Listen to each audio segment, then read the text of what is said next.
This show is listener supported. You can join us and help our show grow to support more adoptees by going to adopteeson.com/partner.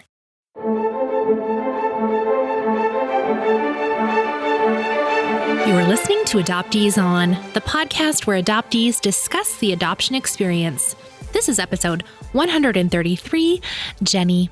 I'm your host, Haley Radke.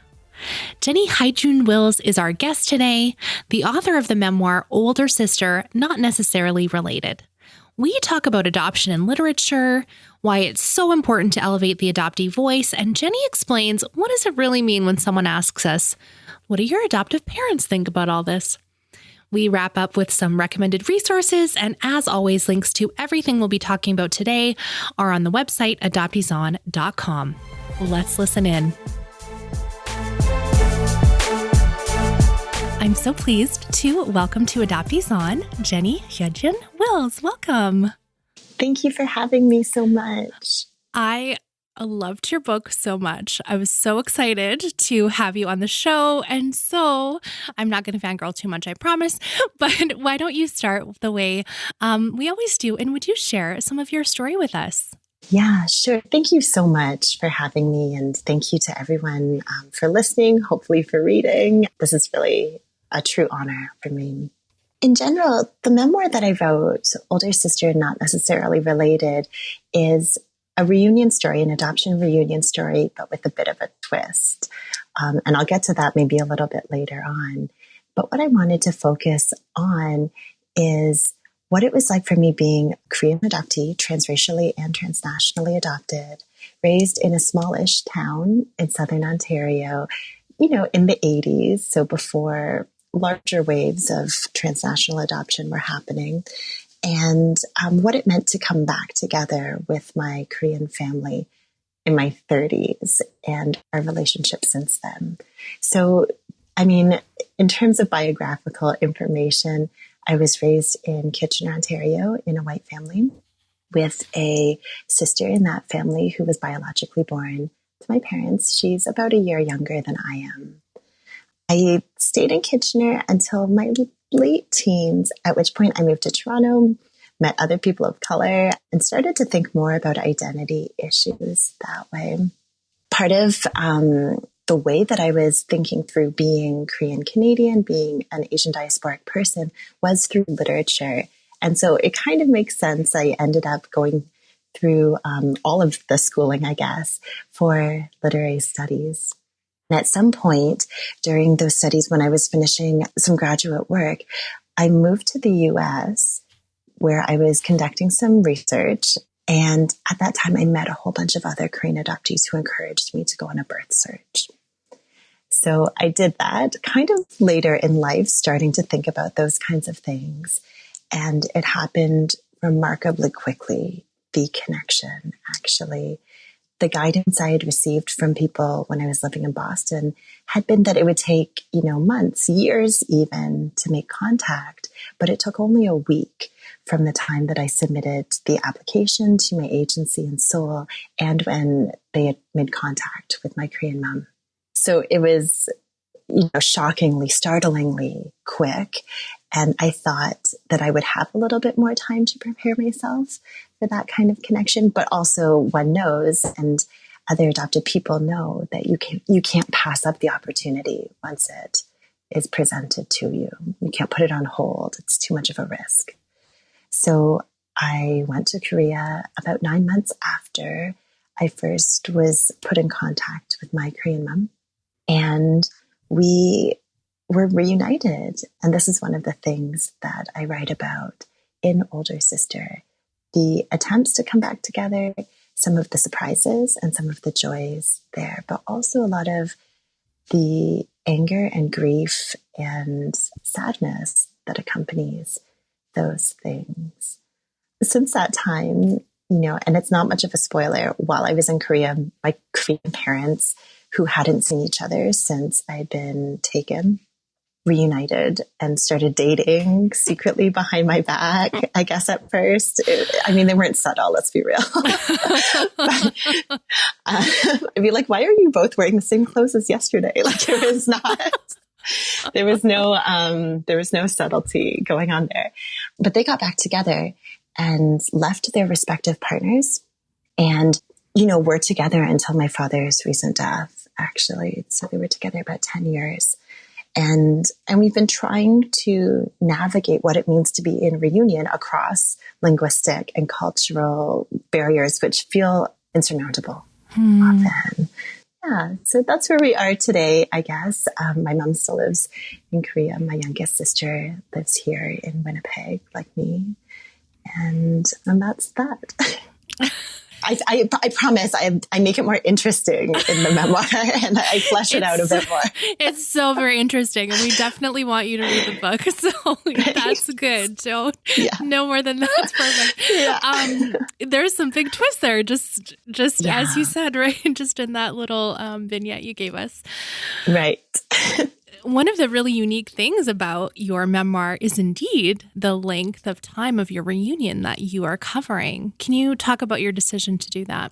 Sure. I should say that the sort of scholarly work that I was doing before was on transracial and transnational adoption in literature. So I was, relatively familiar, I'd say, with adoption life writing, but also adoption fiction.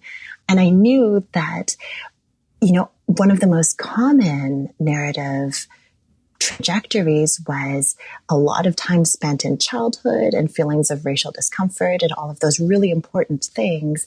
And then the plot would move towards some sort of reunion. It was very sort of teleological. It was very linear in those ways. And I thought that my own experience was so bizarre because of what happened after the reunion, that was the place where I wanted to enter into the conversation. And part of it was quite selfish. And that was, I was having difficulty finding ways to talk to other adopted people about reunion because one doesn't want to, bemoan some of the difficulties or the challenges of reunion when so many of us aren't given that opportunity. And so that was also another piece of it, was maybe the cathartic desire to think through some of those issues without, relying on the labor of a listener in the same way necessarily. I also love the style that your memoir is written. And so you have these vignettes and letters, and while it is, very cohesive, it's also sometimes can feel a little disjointed to go to the next. And it's and I think you've done that purposefully. Can you talk a little bit about that? Sure, thanks. So the memoir is written in 3 sections, but within each of those sections, you're right, it's extremely fragmented, I think, and everything is presented in a little episode or a little thought or a vignette. And sometimes it's very understandable why one vignette sort of is linked to the next, but sometimes it isn't. This was, you're right, deliberately done with the goal of, I think, trying to create the effect of how fragmented and piecemeal and shattered things feel even after reunion, that you're always trying to put something together in a way to make sense, but that it doesn't always. And it's our job still to figure out some cohesion in that mess. Now, originally, it was presented to my editor as, a mountain of papers, probably not in sections like it was. And she really helped me reshuffle things into what I think is a very chronologic order, compared to what it looked like before, honestly. And she rightfully told me that, to me, it sort of makes sense somehow because I've lived through it, but a reader needs to feel anchored to something. And so some people might notice that the first section, from the very first pages, it's about reunion and those coming back together. And the whole first section is about that first trip back to Korea. The second section flashes back and forth to some moments in my youth, but also some moments in my Korean sister's youth. And then the last section is, sort of the present and future with my Korean family. So, yeah. I'm curious because I, did a lot of prep for this interview and I read a lot of other little interviews you've done in, mass market publications and various places. And you talk about yourself as being a very private and shy person. And yet in your memoir, you share some very, very personal things. In fact, I would even give a content warning. There's some sexual violence and, some of things that you address that I haven't seen in another adoptee's memoir. Why did you choose to share so deeply some very, very private things? Yeah, no, that's a fair question because you're right. I do keep telling people how shy I am. And I hope that doesn't seem disingenuous to people. I think by that, I mean, I've been very protective of how I'm seen publicly. And we were joking before this conversation about Instagram and how I sort of curate an image online and in social media. And you're right. And I think it's a control over how people have always looked at me issue there. I feel like there's an article about that somewhere in the background, in the recesses of my mind. But you're right. I wanted to talk about some of the uncomfortable and unsettling aspects of coming together. Also, that it's not so simple as, we want it to be. Unfortunately, it isn't. And to reiterate that, and this is not our fault in any way, but because some adoptees, many adoptees maybe, feel so desirous of certain kind of connections, not even necessarily with first families, but with other adopted people, we can become quite vulnerable to mistreatment by others, including people from within our own communities. And so I wanted to address that because I think this is something that I also sort of gesture to in the memoir, that it's not just me, that these things happen to. And it seems to me that one of the earliest ways that people are made aware of the dangers within a particular situation is through communication amongst ourselves, right? And, then sometimes it's picked up by mainstream narratives or by institutions or whatever, but it's really the guidance and the warnings that we offer to each other that are most heard at the start, at least. Well, and I can imagine, I mean, I haven't had a number of those experiences that you shared, and but I can imagine for someone who has to see that written out and just to be able to be like, oh my goodness, Jenny experienced that too, just to feel like another connection with you. And so thank you for taking the brave step of, putting yourself out there in that way. Cause that's extreme vulnerability for sure. Actually, I wrote down a little quote from you from another interview. Oh dear. Oh no. Nothing. No. I think it's incredibly insightful. Something that you share. And I think it also speaks very much to your writing style. So here's a quote from you. Not having to say everything outright, in fact, holding much back, and in doing so, saying something else, maybe, hopefully, something more. And so that's talking about how some of the phrases you use, and I was confessing. So here's an aside. So I have a podcast for Patreon supporters. It's called Adoptees Off Script, and we're doing a book challenge. And so your book was the book I read for January of 2020. And so as my friend and I, my co-host and I were talking about your book, and I'm just like gushing over it, I confessed to her, I said, I had to reread some things multiple times because I was not sure what you were hinting at. And I love that because it's like there's a treasure underneath. There's could be multiple meanings, and also that I can find myself in the story. Can you talk about that little quote and trying to like hide a few things away from us as readers? Yeah. I mean, there are many reasons I think that one tries to hold on to pieces of themselves, even when doing something so public as writing a memoir to be published in the mainstream.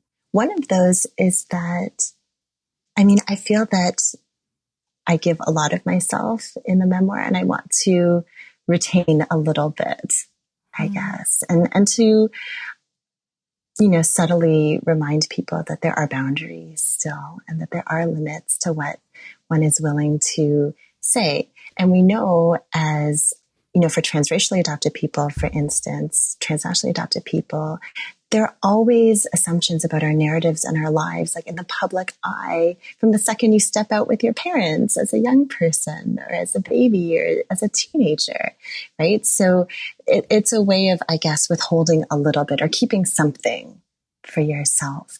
Not on the other side, but contributing to that also, a friend of mine who's a writer once gave me the advice to tell a lot of things in the first draft and then take away the scaffolding and sort of leave what's remaining for the reader to figure it out. In other words, to get people to have to lean in a little bit and read twice. So instead of, shouting or speaking at full volume, everything, maybe whispering a little. I love that. My mind is like exploding. That's so cool. I love that strategy. Like it is. It's a strategy, and it's led to some very beautiful moments, I think, in the book. Thank you. Thanks. Okay. Yeah, I don't know. Let's go. There's so many things I want to talk to you about, and I feel like my time is slipping away. No. Jenny, let's do it. Okay. So you are a professor. That's right. And you teach some very interesting classes. And I think when people hear about what you teach, they're going to be like, okay, how do I get to Winnipeg? And I should work for the tourism board. Yeah. Oh my word. Yeah. I've been to Winnipeg. It's a very beautiful city. Yeah, I love it. Yeah, I love it here. Will you share a little bit about some of the courses you teach? And you were telling us just earlier even that you teach a course about adoption and literature, and like, wow, this is amazing. We want to hear more of this. Okay. So my job here at the University of Winnipeg is to teach critical race studies in literature. And so some of the courses I teach, we call them topics in my case, race and ethnicity, or topics in critical race. And then it's up to the instructor to decide which topic they want to assign for the entire course. Oh. This year, for instance, I'm doing a topics in race, and the topic is beauty and fashion. I'm also doing a topics in race course where the topic is anger in literature. And so these are the kinds of themes that someone can shape a course around. Last year, I was super excited to teach a full year course at the 3000 level called Transracial Adoption. And it was such a interesting opportunity to even just put a course like that together. And for a long time, I didn't know how to. I was stumbling around, do I divide it by continent of place of origin? Do I divide it by sort of time period? When all of a sudden it came to me to divide it by genre. So throughout the entire fall term, we read nonfiction texts. We also read some like classic literature, some canonical, white authored, mostly British and American authored texts where there had been transracial adoptions happening that maybe literary critics weren't paying attention to that transracial adoption occurrence, like Wuthering Heights, for instance, like Uncle Tom's Cabin. We read a couple other US texts as well. And then in the winter term, we looked at poetry and novels and short stories about transracial adoption, and also like some films and podcasts and stuff like that. And, it was across various races and ethnicities. So of course, that's always, a challenge, offering enough time to each group and each community. But I found it to be an insightful course for me also, because I was able to read some contemporary novels about adoption, some novels by adoptees that aren't about adoption really, or it's just a subtext.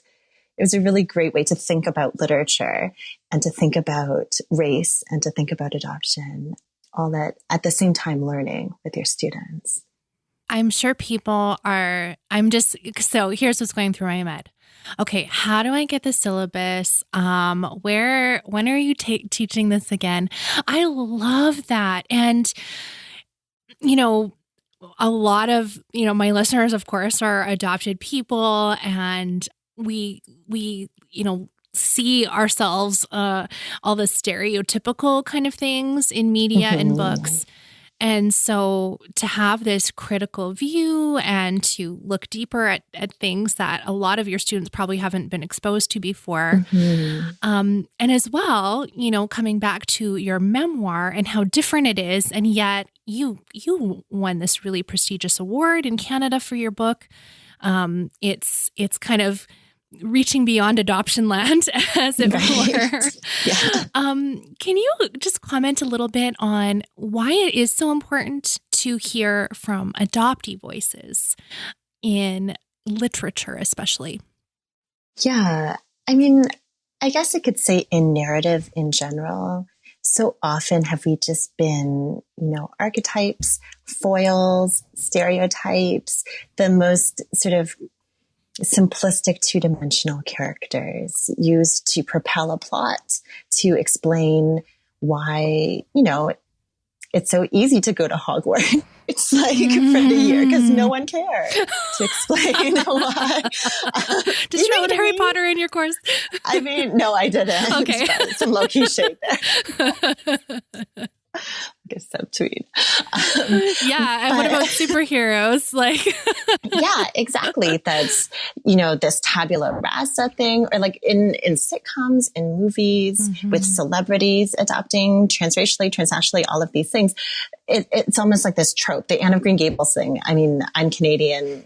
I think you're Canadian also. When we were growing up, it's just so ubiquitous. Yep. This narrative as part of my education and my generation, at least. So I think it's important to see critical engagements with people as subjects as opposed to objects, where things aren't always catered towards the sentimental narrative that continues to foster the comfort of people who are either not involved or who are solely benefiting from these experiences. Right. So there's a scholar, Mark Jung, who wrote this book called Claiming Others. It came out with University of Minnesota Press in 2010, I think.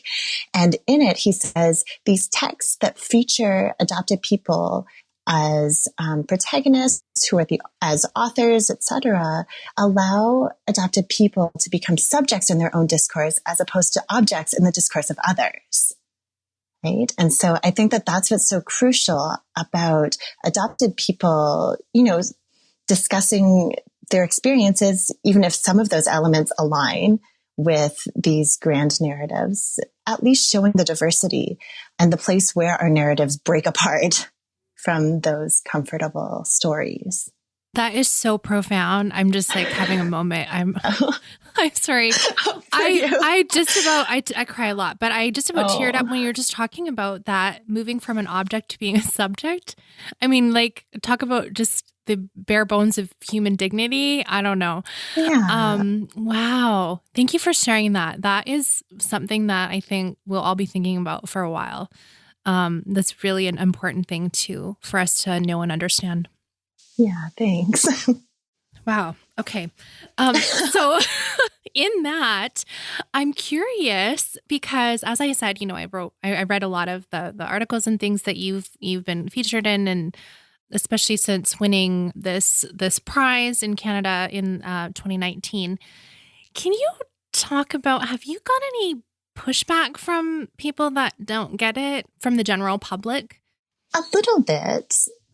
But more so in public events, not necessarily writing to me. Okay. A lot of the people who write to me have been really supportive and kind. I guess because it takes extra effort to write to someone. I don't know.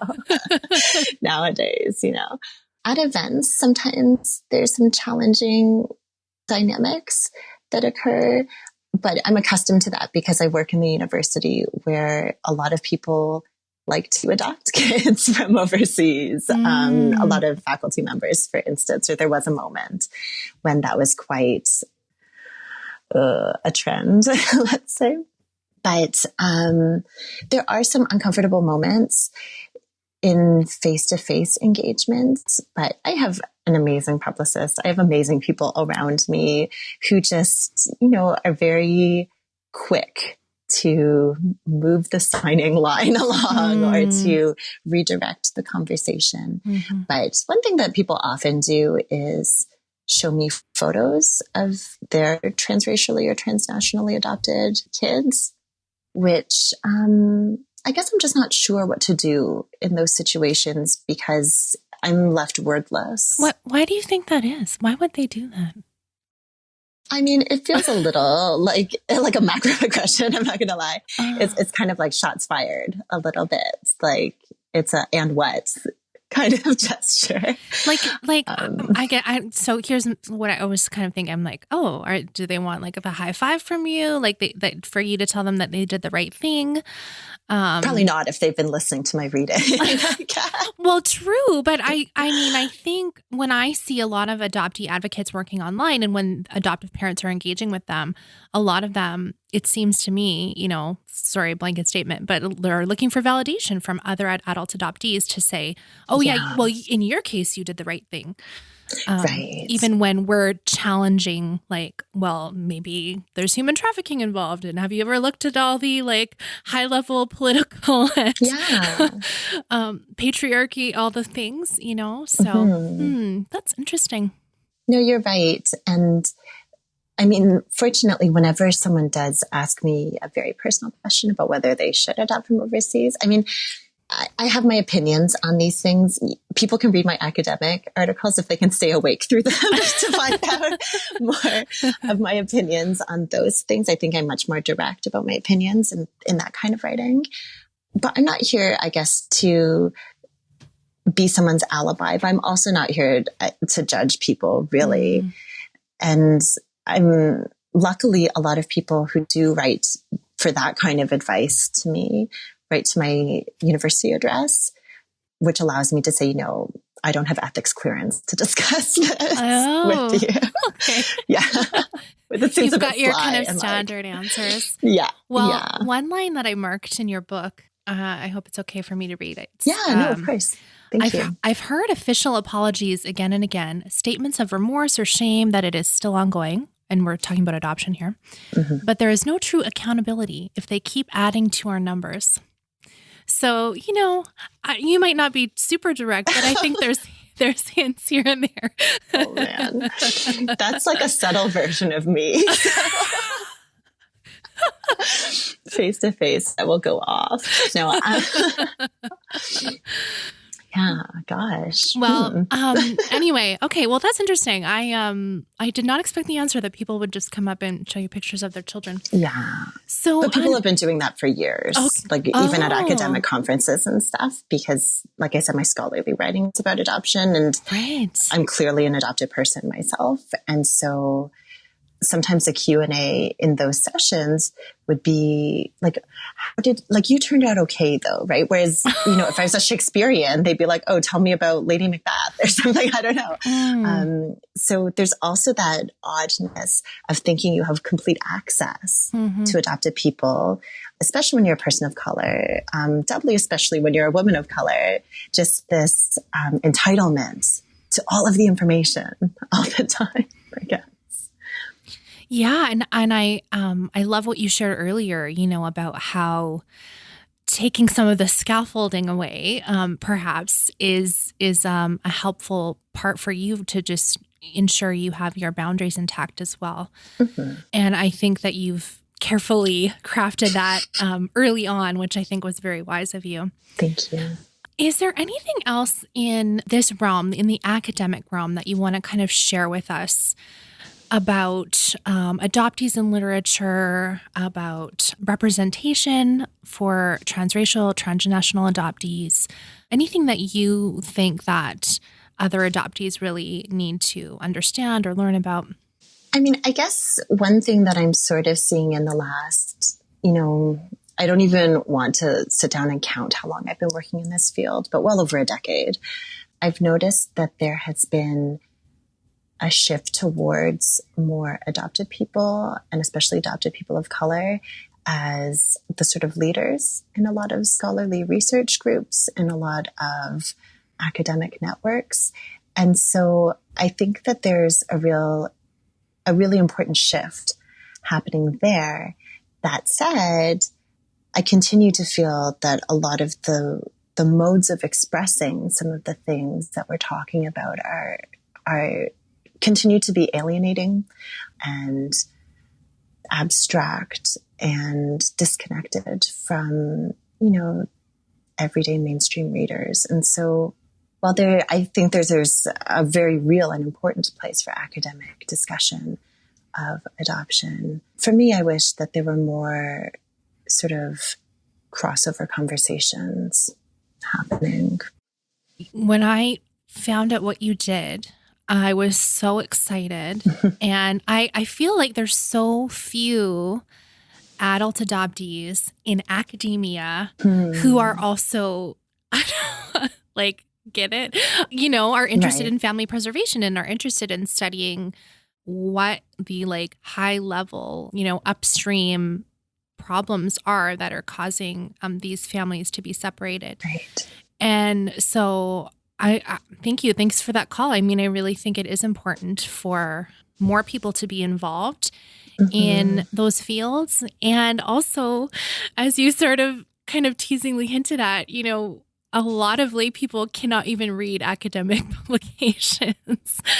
Nor should they want to, because, I mean, come on. No, I'm just teasing. It's a little dry. Yeah, or challenging, like technical words, the reading level. There's a lot of barriers, and also just access to, reading something like that. So anyway, I encourage people to, seek more of those things out, especially if you are working in advocacy and you want to, elevate adoptee voices. It's important. Yeah, I think so. I mean, but there are a number of academics who are also adopted people working in the field of adoption studies or critical adoption studies. That's what we call it, I guess. Okay. Of people who are, trying to challenge narratives and practices. So there are a number of people, including within Canada. Next year, I know we'll talk about it later on in this conversation, but I'm co-chair of the Alliance for the Study of Adoption and Culture. We're hosting our biannual conference in Canada next September 2020. So the call for papers is out right now, but one need not be presenting material to attend. And even though it's, a scholarly conference, there are also creative writing events. There are also, roundtable events, stuff like that, that hopefully are more, inclusive, right, I guess, of people of all levels of interest in adoption scholarship. Well, that's really exciting. I will make sure to get that info from Jenny and link to it in the show notes and make sure to publicize it when it's getting a little closer. Thanks. Cool. I have just a couple more questions before we do our recommended resources. Okay. Let's go back to talking about, I guess, your interviews from the general public. I don't know what to call it, but people that don't understand the adoptee kind of side of things. Yeah. Can you talk a little bit about some of the questions or things that you are getting that might be micro or macro aggressions, especially, people asking about what do your adoptive parents feel about this? What do your Canadian parents feel about this? Those sorts of things, which are so typical and yet can be frustrating for adopted people. No, thank you for that question. I've been doing a lot of exciting press around this book. And I continue to do really exciting press. And I'm appreciative of the attention. I'm appreciative of people being interested in reading those kinds of stories in general. One question that I'm without exception, aside from a couple of instances, I guess, always asked is how my Canadian parents feel about the publication of this book.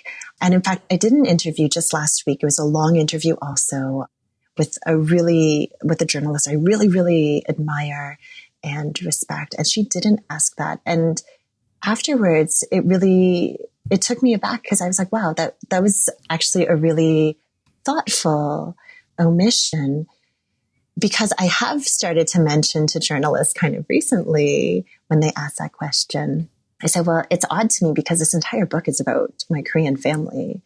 And no one asked me what my Korean family thinks about the publication of this book.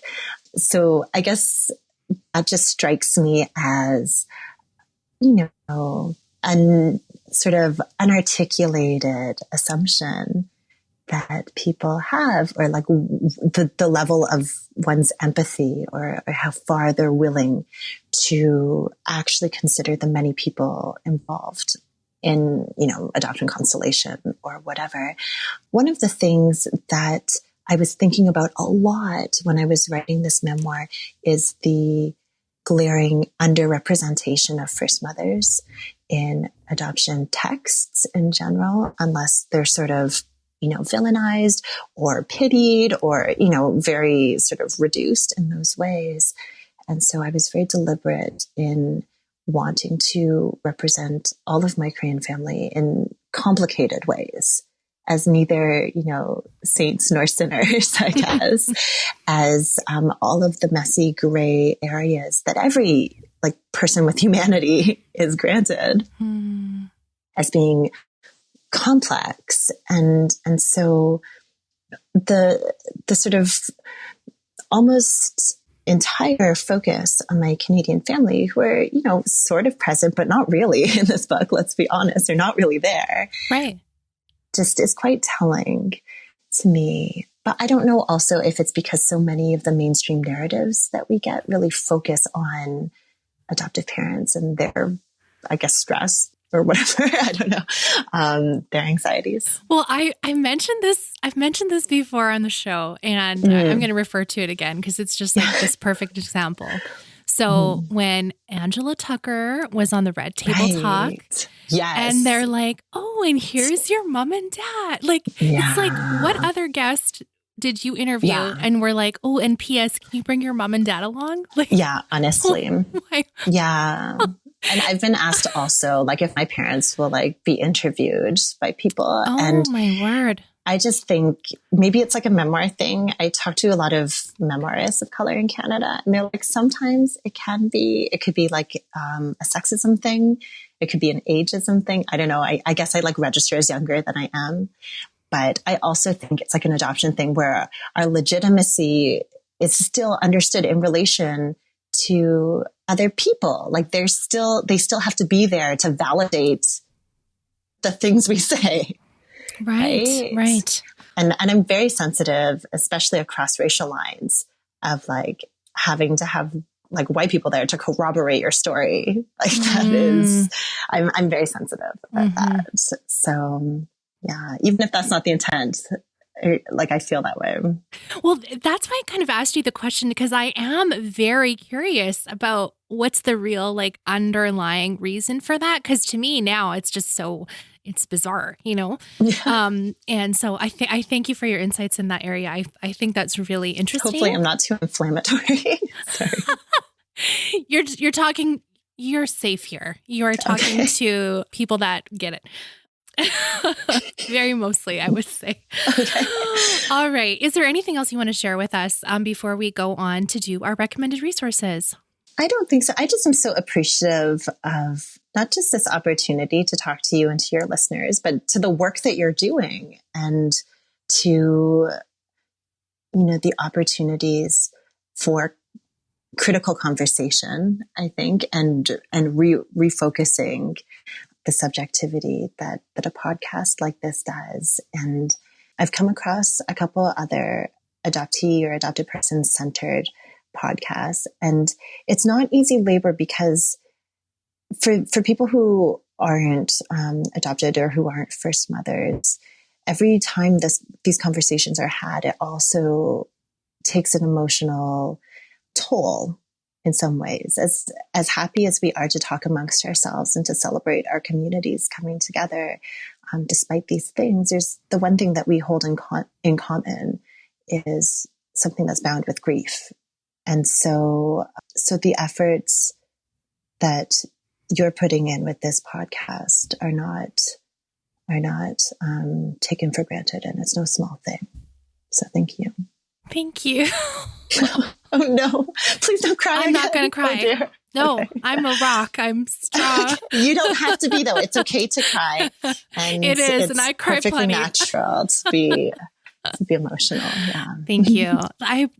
Thank you so much for those kind words. And it is something that I share often with my guests, kind of like backstage, and just say, you're doing emotional labor, and like, make sure you take care of yourself. Cause it's true. Like there's some weight to having these conversations that carries later. And so thank you for saying that. Okay. Well, no one is going to be surprised at my resource. Of course, I'm going to recommend Jenny's book, Older Sister, Not Necessarily Related. I was trying to look for the word that describes this beautiful, beautiful memoir. And the only thing I could think of like that was the best was like luscious. Okay. Jenny is such a gifted author. You can tell she has worked very hard at her craft. Everything is just so thoughtfully written. You can tell that she measures her words. And so I loved it. I thought it was just so well done. And I appreciated having to reread things a few times to really get the meaning. I think that is a wonderful, oh my gosh, what word am I looking for? A wonderful style to have in a memoir. And I marked so many pages off. There's so many just like soul, like just impactful vignettes and letters. And I think that you're going to really love this. So make sure you grab a copy of this. Now that we're in this section, one question for you about the book is, can you please tell us about the title? Yeah, sure. Originally, the title had been Onni, which by dictionary definition in Korean means older sister, not necessarily related. It's an honorific that one calls their older sister if you're a woman or a girl. But it's also an honorific that you could call, a family friend, someone who's close to you, who's slightly older than you, not auntie age difference, but is closer in age to you that way. It's a title of intimacy between girls and women. And that had been the original title of the text. I was encouraged to go this way with the title. It's quite long now. I realize I also added that colon, a memoir. Yes. And then my name is very long. So I feel like my next book, I have a tentative title for my next book, which is only 3 letters long. I feel like it's like going in the other direction. So on me, how do you spell that? I guess in Roman letters, I've translated it as UNNI. Okay. But I've seen other sort of versions of it. Yeah. Okay. So I was asking that because you write letters to that character in the book. Yes. That's right. I have direct addresses. So in the second person to my actual older sister in the text. Yeah. Beautiful. I love that. I love hearing the story behind. Okay. Jenny, is there anything I didn't ask you about the book that you really want to let adopted people especially know? It's a book that I hope will be seen as a love story, even though it's difficult. And even though it doesn't seem like that on the surface, it's a love story that accepts people with all of their flaws and shortcomings, I think.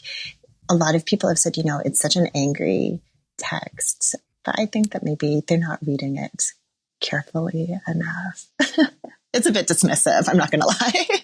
Oh, that's a really surprising description because I certainly didn't read it that way, like at all. And so to me to be like, I would say as an adoptee that's out of the fog, that's kind of the lingo we use here. Mm-hmm. Yeah. There's parts where you can tell that you're upset about certain things or whatever, but it's rageful. Like, no, my goodness. So not. Yeah. No. In fact, what I would say is #relatable. That's, yeah. Like we do have complicated feelings. Sometimes we are mad. That's fine. Sometimes we're hopeful, Well, it's not reunion porn. Like that's the thing. This is not that. It is like a realistic portrayal of what it actually looks like to be in reunion. And okay. Anyway, Yeah. I'm not going to go into that. That's a surprising note that you just shared, but It's okay. I really loved it. I really loved it. Thank And you. I'm not just saying that because you're here. That's a real, true thumbs up from me. Thank All you. right. So what did you want to recommend to us? I mean, there is too much for me to recommend, period. But some of the people that I love to read, for instance, include Jennifer Kwan Dobbs, who's a poet from the Minneapolis area. She's a Korean adoptee also. From what I understand, is writing a memoir right now, but has several collections of poetry about being a transracially and transnationally adopted person. She also has a digital chapbook online. I can't remember the title right now, but it can be read as an ebook, I think, for free online. I'll make sure to link to those. She's wonderful, a beautiful writer. I also love Matthew Salesi's, a Korean adoptee who doesn't always write about adoption, which I think also is nice that people can understand that we have other interests. Yes. Too. And he has a new book coming out in 2020 as well. I know. I'm I desperate pre-ordered to see it. I can't wait. Just in the Asian diaspora in general, I know, and memoir-wise, I know Meredith Toulouse has a memoir supposedly coming out in 2020. She's a Filipinx writer from the U.S. that I'm really excited about. I like those kinds of things. You know, as I said before, I'm co-chair of the Alliance for the Study of Adoption and Culture. We have an academic journal that's connected to the association called Adoption and Culture that comes out several times a year. It's published by Ohio State University Press, I believe. There's also a book series connected to that where there are scholarly books. So those are pretty great. Can you tell us a little bit about the Alliance for the Study of Adoption and Culture? Because I've seen that name around. I've seen the journal and oh my goodness, it's like a wealth of resources for sure. But I don't know the behind the, what does that mean? You're a co-chair. Yeah, well, okay. I'm still trying to figure that out too. I'm not going to lie. I don't know how that happened, first of all. Give us the Coles Notes version. And that's funny. So I say Coles Notes sometimes and people are like, what does that mean? Cliff's Notes. The Cliff's Notes. Yeah, totally. Yeah. The abridged version. Yes. Yeah. So it's an interdisciplinary scholarly association that is international, but mostly US based. And it was originated by adopted people. And from what I understand, mostly people who are working in literature or literary studies. And it has grown sort of into a resource for people who want to work in critical adoption studies. Now, that doesn't mean it's without, its internal disagreements or, its complexities in those ways, of course. I mean, naturally it would. But it tries to be a resource for people who want to think through the dynamics of adoption, mostly focusing on adopted people, but also on first parents and also to some extent adoptive parents. But also, I think, importantly, sorry, I didn't mention this before. Importantly, this adoption constellation also includes siblings and grandparents and people of the same generation and further generations from adopted people.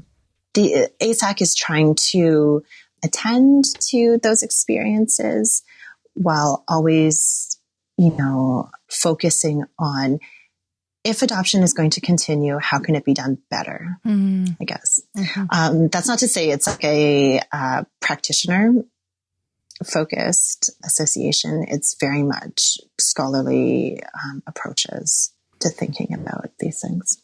Thank you. So to find ASAC, their website is adoptionandculture.org, and I'll make sure to link to that in the show notes. And I'll read the little tagline of the Adoption and Culture journal dedicated to discussions and knowledge creation about adoption and related topics.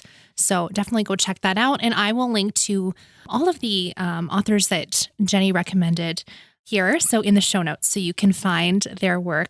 I'm so glad you were here with us. And where can we connect with you online to find out your future book info and see your, oh my goodness, beautiful Instagram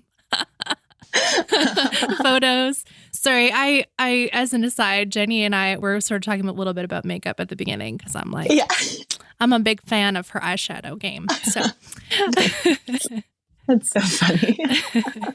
You can go to my website, jennyheijunwills.com. I have information about upcoming events and readings in various cities there. I try to keep it updated. There's also information about media stuff there, interviews, reviews. You can follow me on Twitter at Jenny Heijun and on Instagram at Jenny Heijun Wills. Wonderful. Thank you so much. Oh my word. I loved interviewing Jenny. That was so fun and interesting and insightful. Oh my goodness. I know I keep saying, oh, this is one you could listen to a couple times because you'll get so much more from it. Again, I think that for this episode. I'm so grateful for the insights she shared with us. Make sure you check out her book. It's really, really good. And I think that you will find some very valuable things in it. Another thing I'm going to link to in the show notes is actually another interview with Jenny by an adoptee. And I think that you will appreciate, again, how this article was written because it's an adoptee listening to another adoptee. And it's so different than when a non-adopted person interviews an author or a speaker. Anyway, that's an aside, but make sure you check the show notes this week because there's a ton of good stuff in there. I am so grateful that Jenny shared her time with us. And, I actually picked up her book because of the Adoptees Off Script reading challenge that we're doing for 2020. We have a podcast for Patreon supporters who are monthly supporters that sign up and just help keep the show going, keep the lights on, as it were. And that was my pick for January 2020. And I read it and loved it. And we actually talked about the book and did a bit of a review on the Off Script podcast. So if you're interested in hearing that and a little bit more of our kind of back and forth conversation with my co-host Carrie there, go ahead and go to adopteeson.com/partner. And you can find out all the ways you can sign up for that and get that content right into the podcast app that you love to listen in. So I love that podcast. It's so fun to do. And we talk about things that we might not necessarily share on the main feed here, but it's just really, really fun.